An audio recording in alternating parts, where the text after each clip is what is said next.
দেখুন এই স্যারটা একটা বাচ্চা মেয়েকে উল্টোপাল্টা জিনিস করছিল, সেই জন্য মারা হচ্ছে আজকে। এই স্যারটা দেখে রাখুন, বেনাপুরে বাড়ি, বেনাপুর চন্দনাপাড়ায়। ভালো করে মুখটা দেখে রাখুন,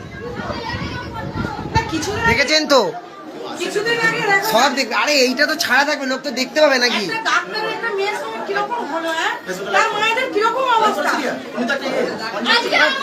তুমি ভিতরে আসো, ভেতরকে আসো, তুমি ভেতরকে আসো। আয় না, তুমি ভেতরকে আসো, নয় ডাকো, ভেতরকে ডাকো, ভেতরকে ডাকো। তুমি ভেতরকে আসো না, আবার হাত তুলছে। তুই সরে যা, কে তোমার কাছে রাখো। তুমি এবার আসো না ভেতরকে।